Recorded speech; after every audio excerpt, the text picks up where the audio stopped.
Hello everybody and welcome, it's VeDAN here. So glad that you can tune into another video. Today I'm going to show you how to easily kill Bloonarius in 45 seconds. So for tier 1, we are starting off super simply, okay, just 2 first strikes. There are other strategies here where you can actually improve this time by quite a bit. Also, like I said, I am going for a casual run here, so I'm not going for the perfect frame, perfect kill, okay? But 2 first strikes, a few tacks, maybe a boomerang if you want or something to defend, and you're good.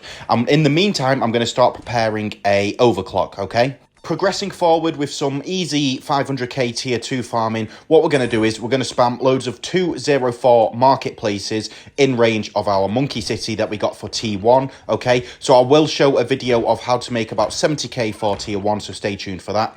Now make sure that the BRF is on the support discount tile just below the Monkeyopolis, so you can get it nice and early for a cheaper price, and also keep it in a state of always being overclocked, okay? Make sure your overclock engineer also decamos bloons right at the start, and also have a couple of bloon traps. And if you want, you can always get jungle drums on the village as well. Now once you've got a decent amount of marketplaces, let's say 5, then we're going to start upgrading them to central markets. So the goal is I'm going to go for about 3 central markets here, okay? And this will enable us to easily get around 46, round 47 banana central, which is obviously a lovely place to be in because that's going to snowball to ridiculous cash. And we want to do it because, you know, these timed bosses are all about how much cash we can make, which is lovely to be able to do this again. Like, I feel a bit rusty with farming, but it's good to be at it again. Once you've got about 3 central markets built, then literally all I'm going to do is save, okay? You can rush this and push it so it's done earlier, but we're not going to be super strict here, okay? I mean, I'm not even really microing the bloon traps at all. I'm just letting them kind of fill up and collecting them whenever. But what you're going to notice is that at the end of round 47, we're going to be in a very nice eco position, which feels great to be in. Also, the banana central, it's much better to have it built on this support discount tile, okay? Because we get a 10k saving on it. So what you're going to do is you're literally just going to begin to pretty much sell everything. Once you've got about over 30,000, I'd say, aim for about 30,000 and 3 central markets and 2 banana centrals, and then your eco should be really good. So as you can see, what we're going to do is we're going to sell, and we've actually overshot our eco a little bit by about 2k, okay? So like I said, aim for about 30,000, not 32,500, but we didn't plan this. And then what I recommend now is, what you're going to do is you're going to begin getting another overclock, okay? We always want this banana central overclock, so that is absolutely crucial. So 2 overclocks for it just mean it's in a perpetual state of being overclocked, and it'll be super efficient. Buy the overclocks as well in range of a discount, because why not? We always want to try and save money when farming, right? And in terms of defense, the 2 bloon traps should be enough for now. But for round 50, what I'd recommend is you can get an extra bloon trap if you want, and just get a mob assassin set on strong at the start of the map, just to help out with any mobs, and then use the ability when needed.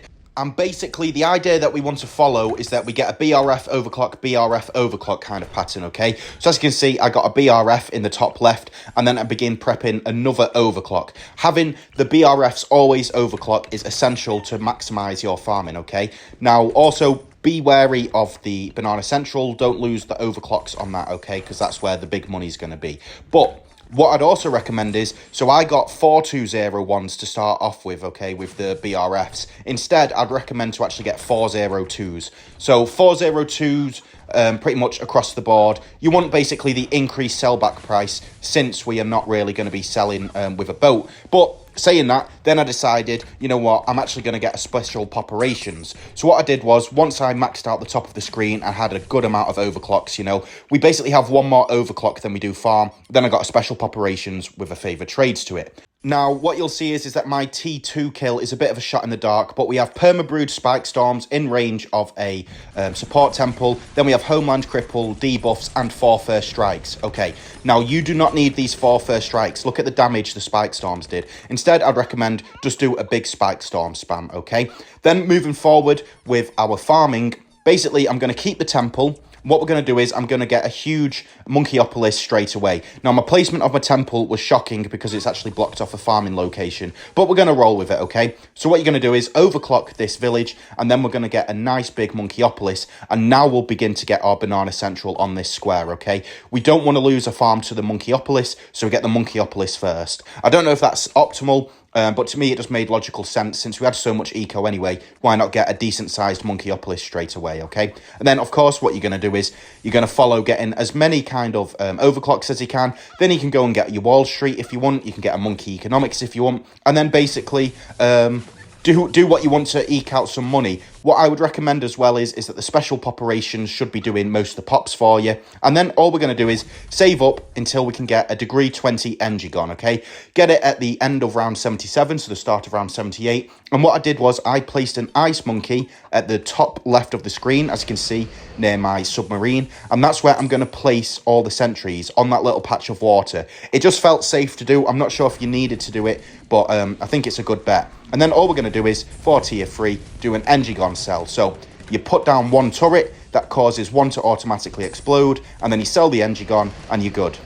Like I said, I wasn't going for frame perfect kills, but it's just the ideas that count, right? Obviously, you can go and add a lot of sniper storms as well, some druid storms, which also act as a nice defense. And then for tier 4, it's basically going to be the synergy of the acegon and engigon. Remember that we're limited to 2 paragons here, and I always think acegon engigon synergy is the best. Okay, so at the end of round 96 or start of round 97, I'm going to get a acegon. And I've already got my engigon built. My engigon is above degree 30. My acegon is degree 26. I'm not sure on the exact degrees here, but if you just want to be safe, get them on the end of round 96 and aim for above 30 on the engi and degree 25-ish on the plane, okay? Then what you're going to do is you're going to do the engigon insta-kill and also just spam the bomb ability down the track with the ace, and you should be absolutely sorted there. And it's a very satisfying kill. I always find it a nice kill when you do the interplay between the acegon and engigon, okay? And obviously hoard as much money as you can. Then what I'd recommend doing, get your True Sun God or Vengeful True Sun God built as early as possible. Remember, we're using a Dora as well, so don't forget to place her down when you can.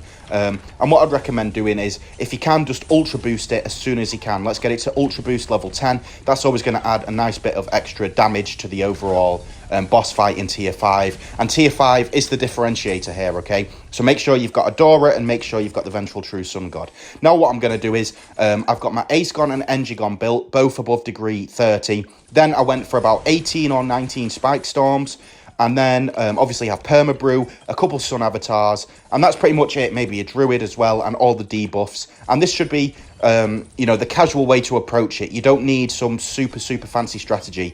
The one tower I did miss out on, though, was Super Mines, and I forgot about them, which is annoying. I do think they'd be a great addition for this, okay? And then here we go on Tier 5. Nothing super fancy, but basically, we're going to use Homeland first, okay? I didn't mention this for Tier 2. Use Homeland before you call in the Spike Storms. I always think that that's the smart move to do. Then we're going to put the engigon turret down, if you can find the place, and bear with the lag, because obviously a lot's going on screen. Notice as well, we've obviously got a glue storm, which I forgot for Tier 2.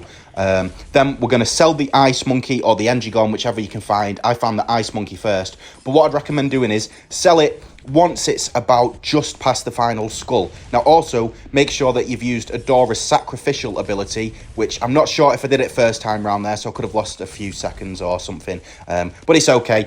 And then everything's good, okay? So considering it was such a kind of basic Tier 5, there wasn't even that many spam towers other than the Spike Storms. I thought it went really quite quick. Like 45 seconds isn't terrible, but I'm not sure if it'll be top 50 by the end. I hope it will be, but I'd expect maybe even sub 40 seconds will creep in. So we're just going to have to see how the leaderboards are. But I hope this has helped. I'll upload the farming video very soon, and I'll see you guys soon.